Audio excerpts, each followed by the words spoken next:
hello there, 90211. Here we go again. I'm Tiffany Rothman, and I'm with my amazing and wonderful co-host and our wonderful guest, Chris Slone. Please Well, introduce hello, the guest. Tiffany. Hello. We have guests today, and I'm really excited. But how are you doing today, Tiffany? I'm good. I'm good. Thank you so much, and thank you for inviting the guests. And I see that DJ is coming back. I'm very happy. I have a lot of questions for him.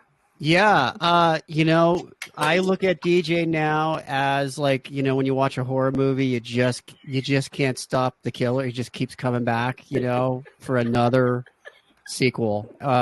We can't stop it now. I think we're in trouble.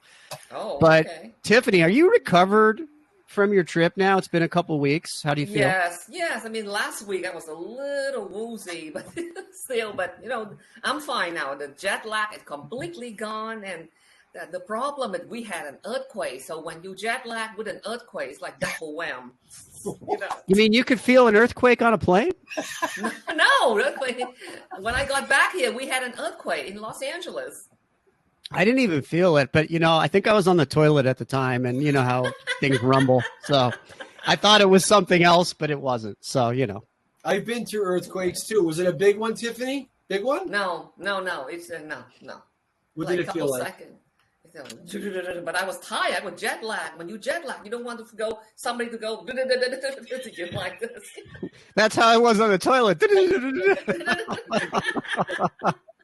Okay, Chris. Well, I'm excited because we do have guests today, and we do have DJ returning yet again, which is a good thing, though. I'm just kidding.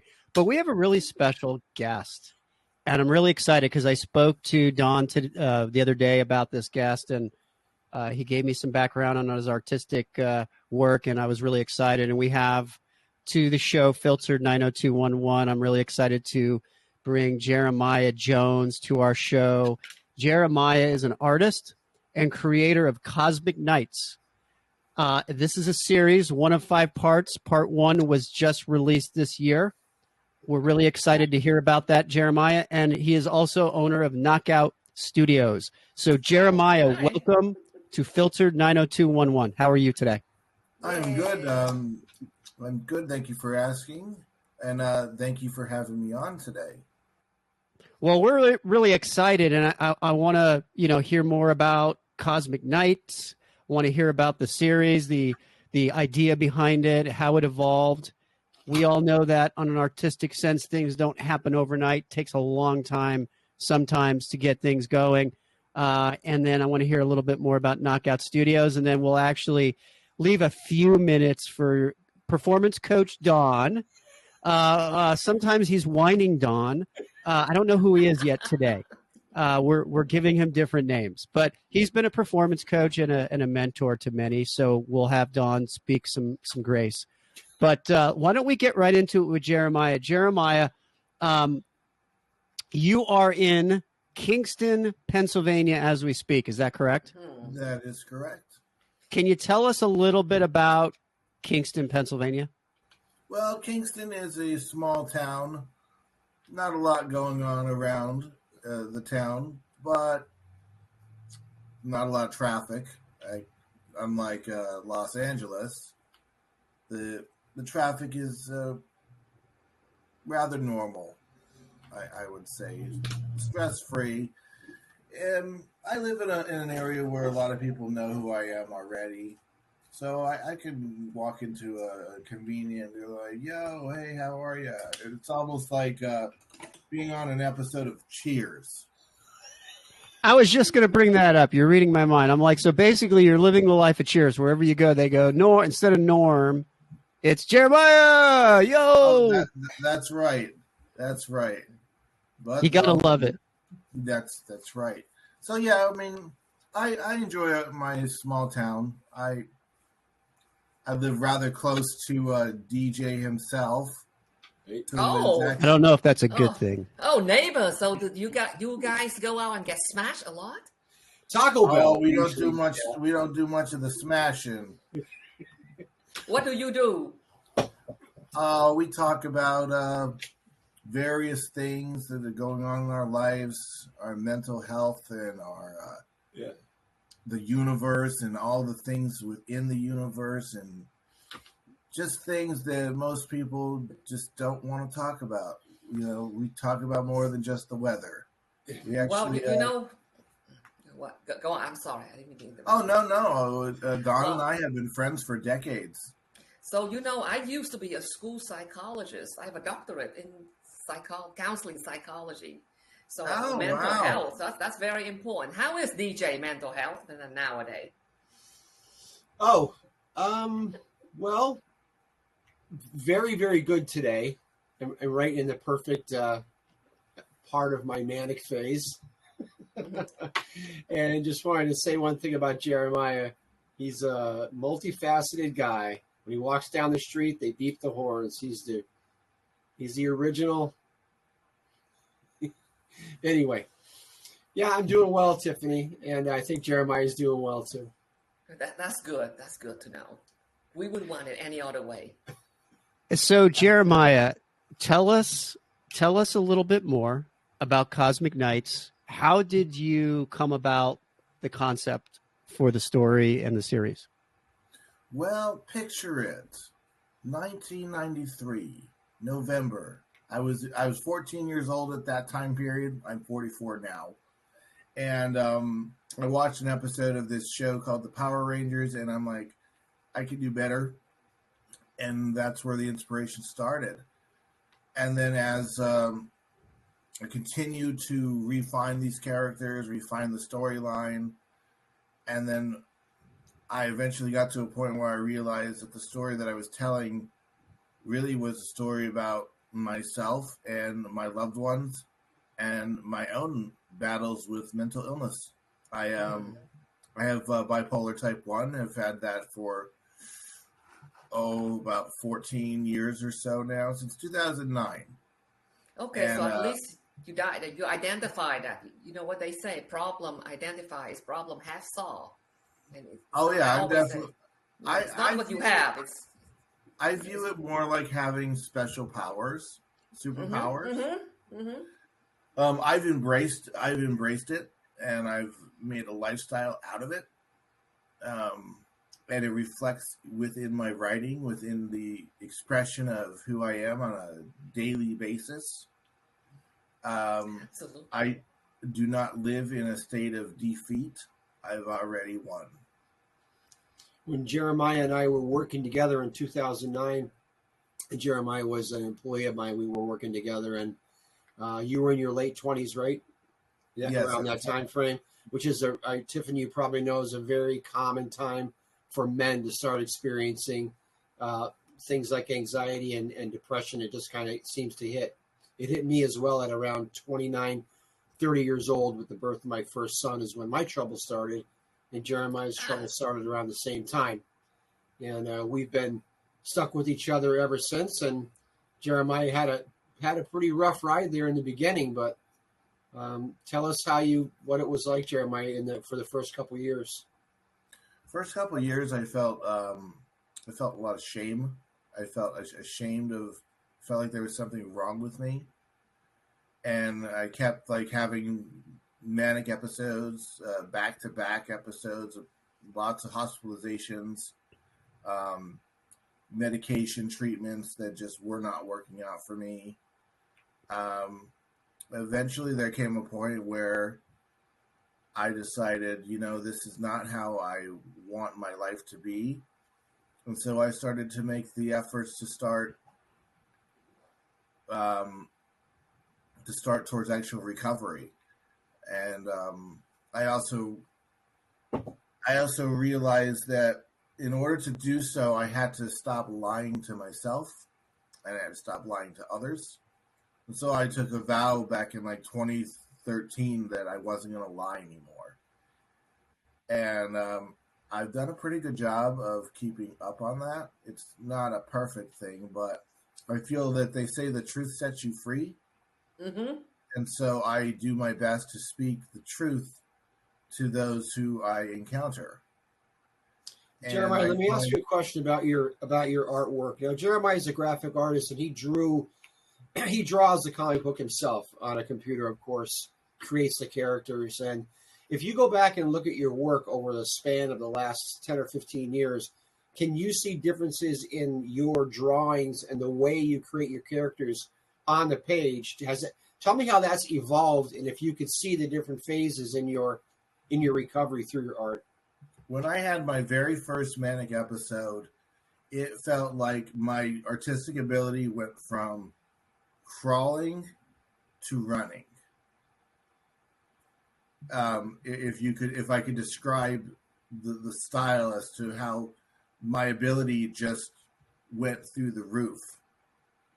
And as I've had different manic episodes, my talent keeps getting better, and I've become more intelligent, more aware, and it's like the way I draw is like anybody who's breathing. It's that natural for me. And once I put it into a computer and I start to make my modifications in the computer, it's magic. I actually I look back out at my things after I finish something. I'm like, oh my God, I did that. and I amaze myself every day. But I feel like the credit isn't for me. I give my credit to my higher power. And that's where my source comes from. And I couldn't do it without him. Jeremiah, do you mind me asking where your higher power is coming from? Sure, my higher powers comes from Jesus Christ. Amen. That's my Lord and Savior. Amen. All the day, all the time. So I'm going to pick up a little bit where Don just left off and where you left off. So designing characters, designing stories, graphic stories, right? Because it's not just words or dialogue, but you're creating images. When you go about creating an image, are the images exactly the way you see them? Or do you start to use that as a base foundation and then you kind of let it turn into a different look? Or is it exactly how you envision it? Tell me about the visual side. Most of when I visualize something, I have a tendency to sit on things for a while before I actually take the pen out and start to work, because I picture it a lot like clay in my mind. And once I have that image, the image that I have in my mind is what comes out onto the paper. That's why I am a perfectionist by nature, and it can take me a while to do a project if I get too in my head. And the first issue of the Cosmic Knights, definitely I got into my head a lot. Plus I was grieving. My older sister had passed away in 2020. And like right when I was starting to begin production. So like I was heartbroken. And I dedicated the first issue to her because we were tight. She was my bodyguard growing up. She'd beat up all the bullies for me without me even knowing. Yeah, she was my protector, and I wanted the story to reflect that. So I spent a lot of time just having bursts of energy where I would get a bunch of pages done at one time, and then I think at one point I went like a month not even touching it. I just couldn't do it. But the finished product, 32 pages, hand drawn, and then colored in the computer. I use photo reference. So like the stuff I'm drawing from real life, and my main characters are based off of my friends and family. So DJ is not in the first issue, but he will be in the third issue. He is one of the major characters in the book. So Jeremiah, how long was the journey from inception to publication? How many years? 30 years. 30 years. Thank you. 30 years. Incredible road. But that second issue is going to take less time. Great patience.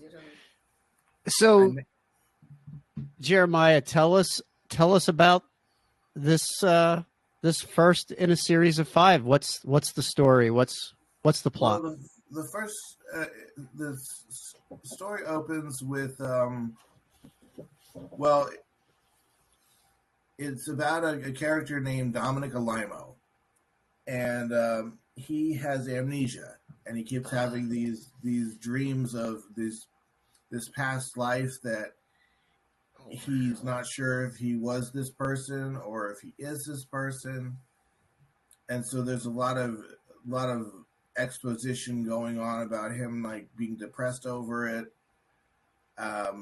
He's befriended by someone. He was at a mental health facility at some point in the issue where they had to evaluate him, and then there. In addition to that, it turns out maybe this guy is the guy that people are looking for. That whole chosen character thing. The one. Well, this guy supposedly has this thing. It's called the Perfectus, and that is where all these cosmic knights get their power from. But only one person has that. And show us the book, Jeremiah. Show us the book. Let me see. All right. Let me take it out of the bag in the backboard. I can't wait to hear.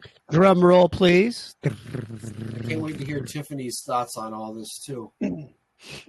Oh, your camera's terrible. Yeah, it's hard to see, but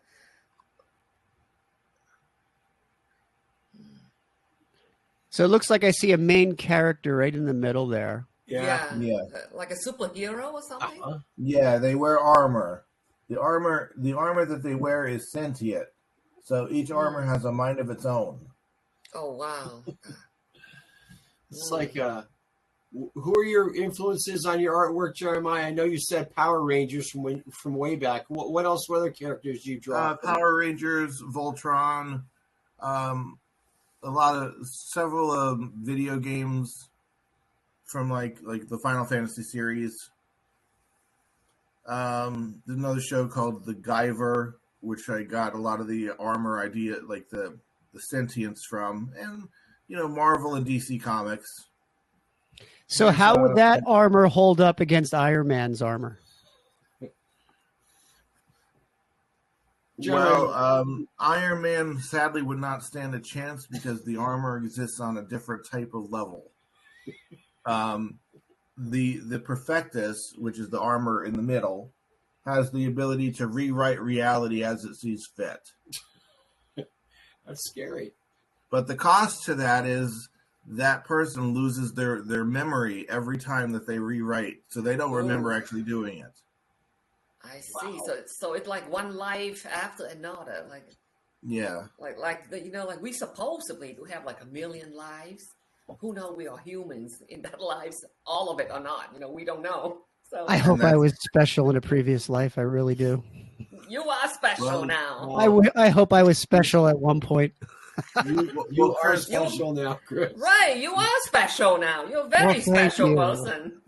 Am I? Is that in a good way or a bad way? Well, that's what I was getting there. Well, if we put it in perspective, Chris, each one of us, there's only one of us. Each one of us, and there's one of you. So that makes you special. That makes DJ special, Tiffany special, I'm special. Like fearfully and wonderfully made. One of a kind. Each of us. Hear that, Don? Yes. I'm worth a lot of money because I am one of a kind. Yes, exactly. That's right. And Don mentor you too. I'm wondering what kind of mentoring he advise you guys when it comes to difficulties in life, especially with the opposite sex. Oh, really? Don wouldn't know anything about that. I don't the opposite sex. Woo! Or you know what I mean, or someone that you closely work with. When Jeremiah, like I said, we were working together, and I had discovered that I had depression and anxiety, which I wasn't really sure what it was, which is kind of happens, I think, to a lot of people. You start to feel real strange and you don't really know what it is. And you end up usually at your family doctor. And then they tell you, maybe you could use some medication. Maybe you're suffering from depression and anxiety. And then I know. And then you have to kind of go down the road yourself. You have to find your own way to deal with it. So when Jeremiah in the beginning, sadly, it was pretty rough for him. He had both bipolar type 2 episodes, enough that Jeremiah was in the hospital for a week or two to kind of get straightened out. And so my mentoring to him was in the beginning was just to make sure that I was there for him. And I would always say the same thing.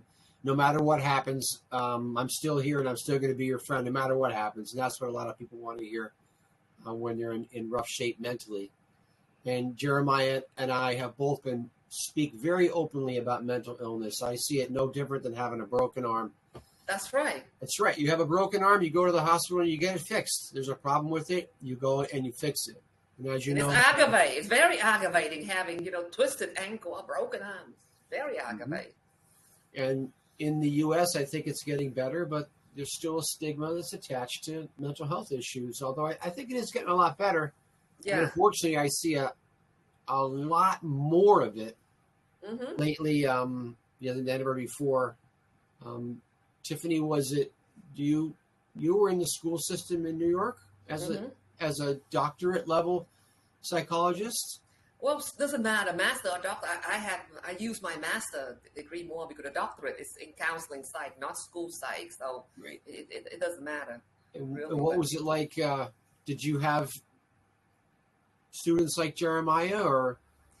Well, the thing is, we focus on academic performance. If I evaluate a child and I feel that, he suffered from depression, that's why he's failing school, and then in class, the teacher feels he doesn't do anything. He has a certain attitude, manner. I would recommend some kind of academic support as well, counseling support. And if it's really severe, I would speak to the parent and say, can you take him to outside support as well? Because the thing is, one disability is a gift in other areas.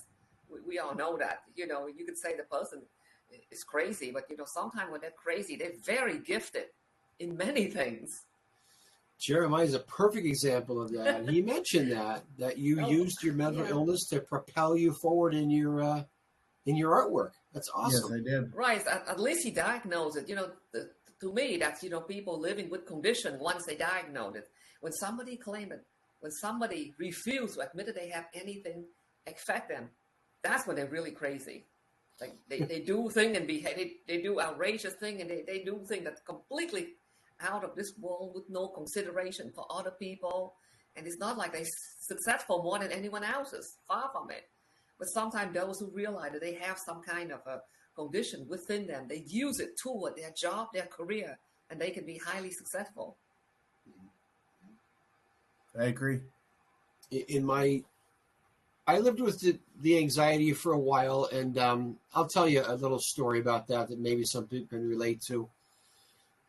Panic attacks and anxiety, they really take away your strength, and they kind of ruin your whole day. It's always in the background, like as if you're afraid all the time. And what happened was, after a couple years of dealing with that, I remember one night I was having a panic attack during the night, and I finally just gave up. And I was in my bed, and I said, okay, that's it. I give up. I'm ready. Go ahead. I'm ready to die. I'm so afraid I'm going to die. I'm going to have a heart attack. So go ahead. And it didn't happen. And I remember at that moment thinking, well, I finally gave up, and it didn't actually happen. And then from that day forward, I learned that for me, the anxiety was just part of my personality, and it was there. And I started to accept that through meditation. I would meditate and wait for the anxiety to come. And then I would just say, well, hello, here we are together. I'm who I am. You're with me now. I accept you. We're going to work through this together. And as soon as you accept your problems, it immediately, 50% better right there in the very beginning. If you just accept that that's who you are, and you can work your way from there. It's the struggle and the fighting that causes the most problems. It's like being in quicksand. The more you struggle, the more it gets you. If you just relax into it, you'll kind of float to the top. Does that sound familiar? Yeah, you know what? I have a a wonderful cousin who is a physician, and a few years ago she was on the cover of the magazine with her sitting in a meditative position. She said, "It's like medicate or meditate," because they said they never met any physician that into alternative healing than her. Because she said when her patient come to her, she would ask them like, no matter what, you sleep 8 hours a day, do you eat well, you do yoga, you exercise, something like that. And she said, do all that first. If the condition still exists, then we'll talk. No, excellent. So so because like if you meditate into it, that's fine. Because and another healthcare professional who do acupuncture, he told me he's really really good. Also, he said that he feel that everybody is bipolar, everybody have some kind of depression, anxiety. It's just like they don't acknowledge it, they don't use it, and if they learn how to work with it, it can be excellent. That's what he said. He do acupuncture and he treat people that way. But he said to him, everybody's bipolar. Yeah, Jeremiah is a classic example of harnessing the power of bipolar and using it. We were talking this morning, Jeremiah, about that before the show, and I forget what you told me that we're all one, right? It's Jesus Christ is just a character in a long line of spiritual leaders, but we're all kind of together, right? We're all connected. It's all it's all the same. Exactly, it's all the same. It's the people that use the power and use their ideology. Right. Chris, so Jeremiah, question for you. Jeremiah, tell us about Knockout Studios. Yeah. Knockout Studios has actually been a project that I've been working on for a while now, but that's my publishing label, and that's what published the Cosmic Knights. And we plan on doing.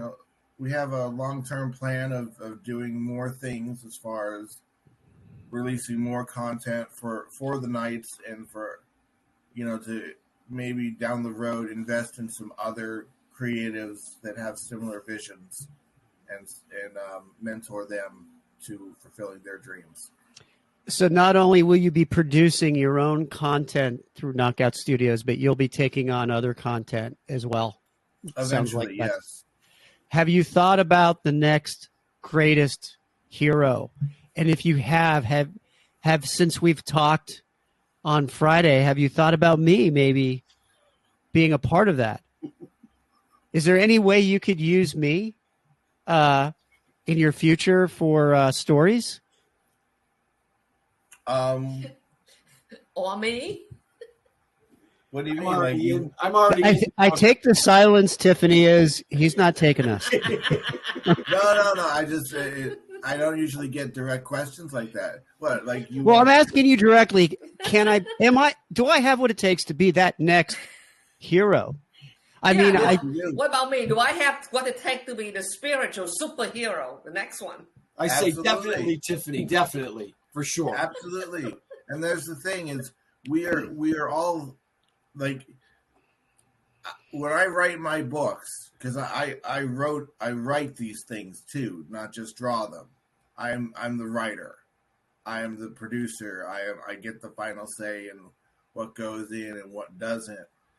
And I get people asking me like, "Oh, well, what if you did this or what if you did that?" Well, I'm gonna have to talk to my, I'm gonna have to talk to my. Yes, I'm gonna have to talk to myself and see what we decide. It's kind of funny, but like people will float story ideas by me, and I have to think to myself, could that work? So basically what you do is you sit in a room alone and have a board of directors meeting with yourself saying, do I want that idea or not? You have the only say right now. You don't have any other members that are making decisions for you right now, correct? So it's all you. Yeah, it's like a creative meeting with himself. Well, the only other person that makes decisions for me or with me is my business partner, my little sister. She's we have it set up as a partnership.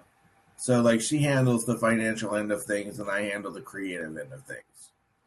Chris, if you were going to be in the next episode or in the next edition of Cosmic Nights, tell us what your super power would be. Well, I've been thinking about that a lot, Don, because I have many. Yeah. I have the strength of making people laugh. And I think it's just due to the fact that I'm not really funny, but I just make people laugh.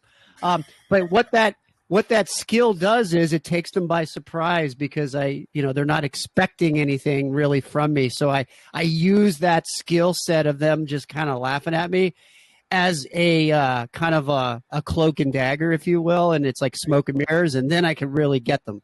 Now, how I get them, I have no clue. I mean, I could just grab like a tape dispenser and hit them over the head with it if I need to, if they're bad people. Or I could, maybe just shake their hand. But, I kind of use all these different little tactics to kind of like, mess with them. So does that count? No. I have an idea, though. I think maybe you could use the 47 COVID injections that you got as some sort of a superpower. Like it changed your DNA and turned you into like a super comedian. So I thought about that, too, because Don and I have talked many, many times about my vaccination history. And, Don and I have had battles over the concept of COVID and how dangerous is it and, a conspiracy theory. And I had told Don that, I was kind of I got addicted to the vaccines, so I would get a vaccine and I would feel like, wow, like maybe I'm like kind of a superhero with this stuff in me. And then I would go and get another one. And then I would kind of connive my way into other pharmacies and say, I forgot my card so I can get another vaccination. And so I was pumping myself up with anti-COVID stuff thinking, yeah, I'm not going to get it. But then what if it mutates me into like, this super humanoid? Yes. You know how some people will sit there and wait for the new iPhone to come out and they'll like be waiting for it online. They're checking all the websites, waiting for the new iPhone to come out. Chris, what just came out the other day that you're so excited about? Oh, there's a new COVID vaccine that just came out. Yes, new COVID vaccine. And it looks tasty. Oh, my. Oh, wow. How many are you going to get? Tasty? It looks very tasty. How many are you going to get? I think I could work with that. So, like, would my head turn into like the COVID thing, or like would I have like any like appendages that mutate? Or I'm sure that I would have to think about it some more. I don't like to just come up with something on the fly. I like to kind of think to myself, what could this be? And then what I could do is, are you on Facebook? Yes. All right. We friend each other on Facebook. I'll grab some pictures. And then the next thing you know, I'll personally message you a picture of you as your superhero self. I love it. Tiffany, you hear that? I'm going to be a superhero. I can do that for you, and it'll be my way of thanking you for allowing me to be on your podcast today. So, I love it. So what kind of superhero would I be? Because I'm going to Yes. friend you now, and then I'm going to try to figure it out. Oh, you're going to be you're going to be a teacher type. Yeah. You have all the knowledge. Oh, that's so sweet. So maybe her head will be like this big. It'll be a big brain, pulsating, a brain that's just bloop, bloop, bloop, bloop, bloop, bloop, bloop, pulsating with a vein in it.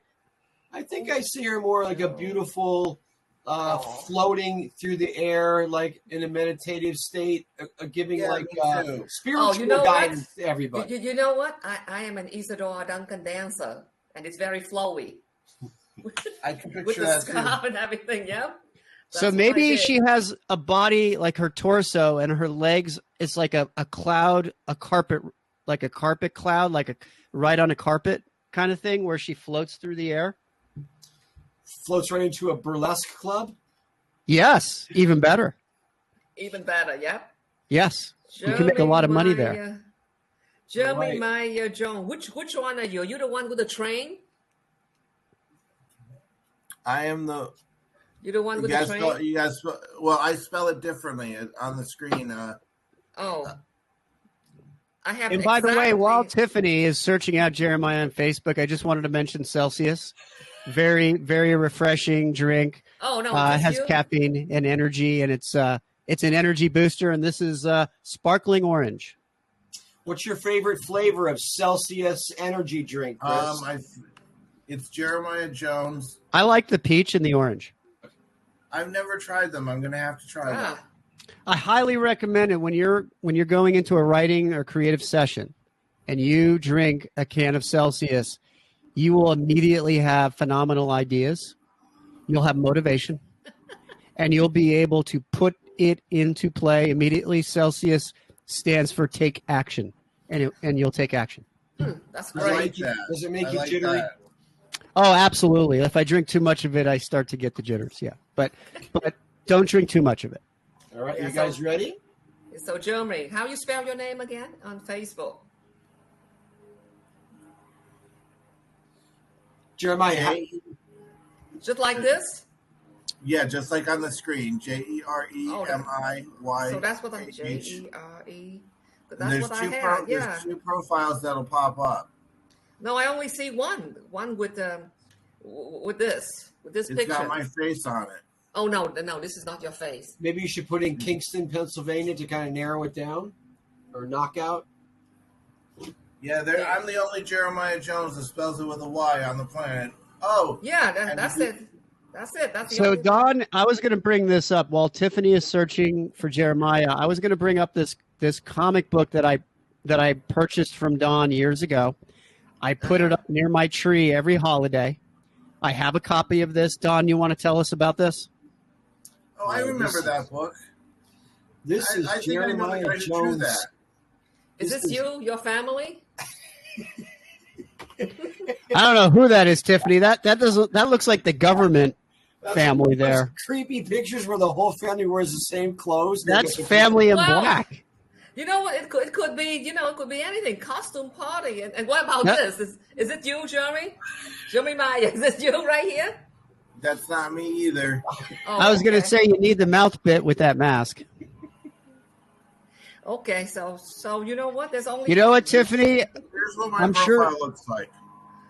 Oh, maybe it'll be easier for Jeremiah to find you, Tiffany. Yeah, can you find me? Yeah, you're right there. So tell us about this book, Don, which I bought many years ago. I read it every year. I have it by my Christmas tree for the holiday, and it's like 'Twas a Night Before Christmas.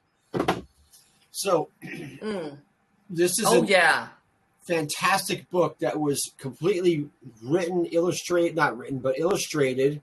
and conceived by Jeremiah Jones right there to my right. It is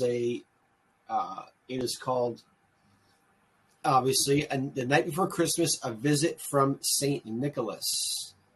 And nice. I know, it's absolutely amazing. So in here. Jeremiah brought his, I don't know if we can see that, he brought his very unique style to a very old and wonderful story that so much of us love from Christmas time. I'm just going to kind of show And Tiffany, I bought this book about 10 years ago, maybe longer, once it was published. So I'm like, one of the first copy holders of this. It's going to be worth a lot of money someday, but it was never autographed because, artists sometimes they don't always autograph stuff, and they want the money at the Comic-Con to autograph. They forgot. Oh, that's nice. Oh, Jeremiah Jones was able to, we did collaborate on it a bit, and we went through a lot of different copies of this wonderful story. There has to be at least 100 of these books published around the world, and kind of curated some images from a lot of different books that we had. And then Jeremiah used his superpowers as an artist to reimagine each one of these and put the entire book together. Look at that Santa Claus coming down the chimney. Completely unique. Shows the font, all the background graphics. And this is by Jeremiah Jones. A beautiful book. Can we get it on Amazon? Can we get it on Amazon? But Jeremiah's going to show you how you can get a copy. It's a very limited edition. It's the one print run was done. There are still some copies available. Very affordable and makes a wonderful Christmas gift, even though it's not even September yet. And I'm angry about Halloween, and here I am talking about Christmas already.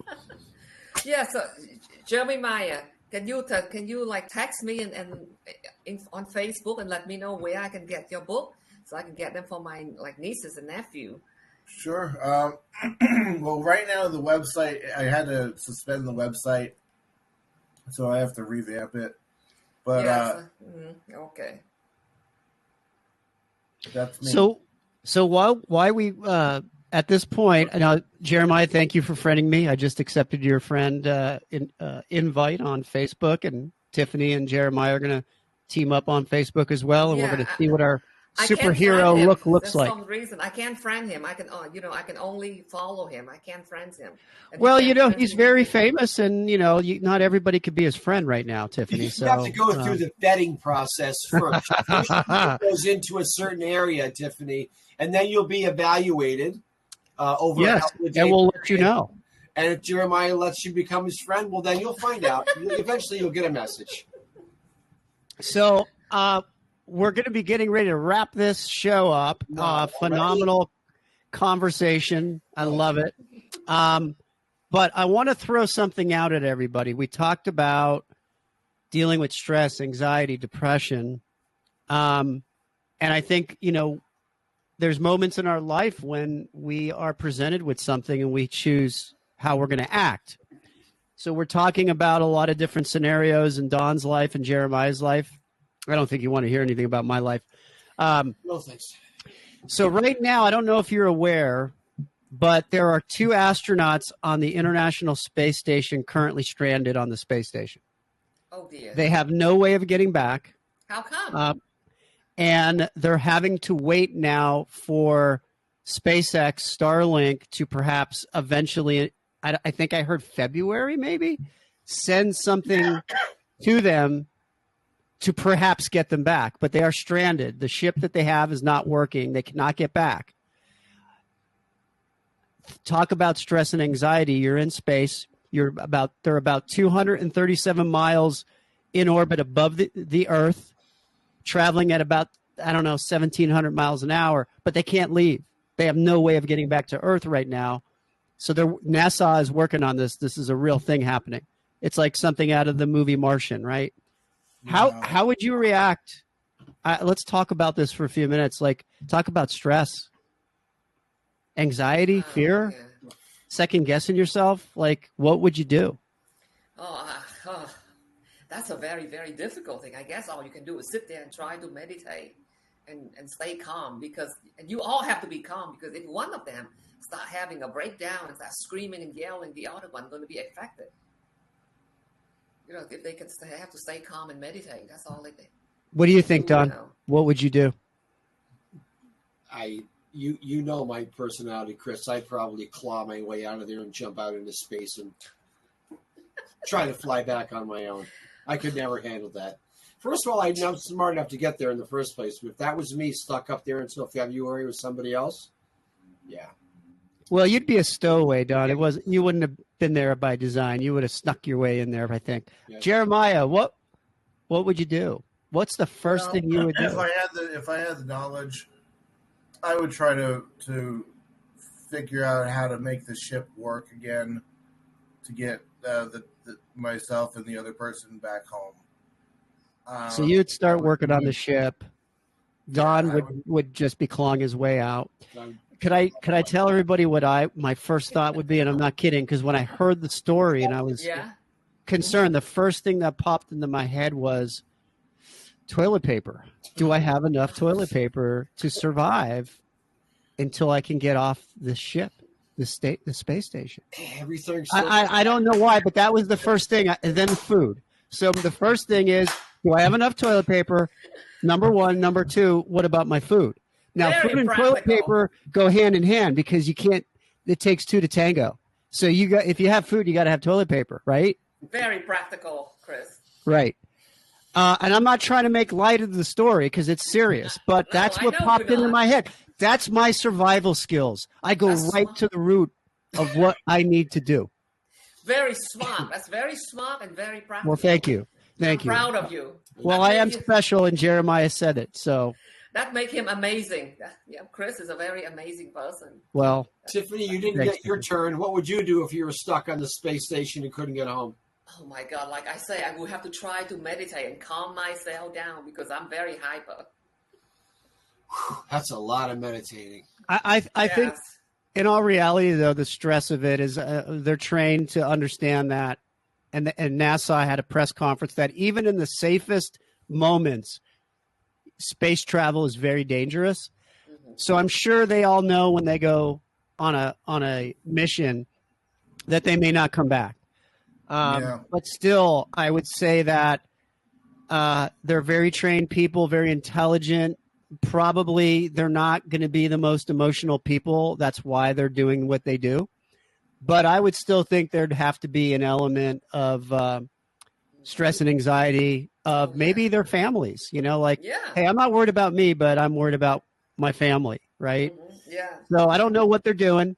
I know NASA is working with SpaceX right now on this, but, talk about stress and anxiety, and Dawn, just to end cap what you mentioned earlier, I went through stress and anxiety at an earlier age. I was 18 or 19 when I started to get hit with stress and anxiety and depression. Sure you do. Yeah. And it hit me earlier than maybe what the average is for a male. So it hasn't been fun over a lifetime, but you just, as you said, Don, you just give in and say, okay, if it's going to get me, it's going to get me. But if it doesn't, then I'll just get up and I'll go out and I'll get another vaccine for COVID today. So, Chris, we haven't really touched on you today. How's it going with your mental condition? oh, you know what, Don? I'm great. I have some great conversations with myself every day. And sometimes I get an answer back, And I mean, as long as I have my Celsius every day, I can think straight. And I feel good. Ladies and gentlemen, thank you, Celsius, for sponsoring today's show. Delicious, gives you energy without making you jittery. That's right. No, but thanks for asking, Don. You know what? I get on my bike and I do my meditation there. And I did a ride yesterday, and it was more of like a time trial. It was more of a flat ride, and I had a good workout. So I get it out on my bike, and I start to forget about the stress and anxiety of life. But thank you for asking. Oh, you're welcome. Well, everybody, Jeremiah, thank you so much for coming on. Jeremiah has a brand new comic out called Cosmic Nights, just released this year. It's part 1 of 5, and I'm excited to see this in my hands.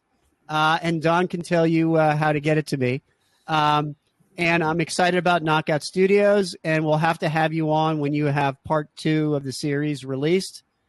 And looking forward to seeing some great media coming out of your company.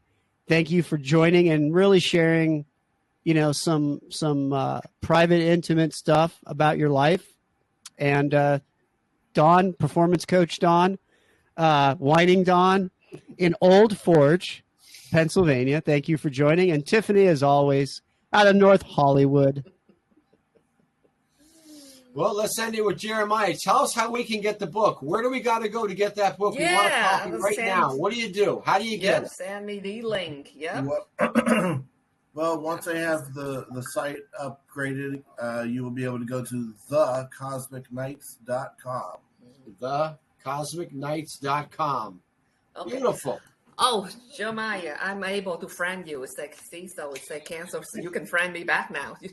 I'm able What to. about through Facebook, Jeremiah? Could people contact you through Facebook and order a copy of the book that way? I can do that and invoice them. Okay. I can invoice you via PayPal. So we'll see if we could have George superimpose the website onto the screen as George does his magical post-production. But in the meantime, everybody just heard it. You can get with Jeremiah on Facebook, friend him, and get a copy of Cosmic Nights. Well, thank you, everybody. Peace. Tiffany, you want to wrap it up for us? Yes. Okay. Thank you for friending me, Jeremiah. Okay. You're welcome. Thank you so much for coming on the show.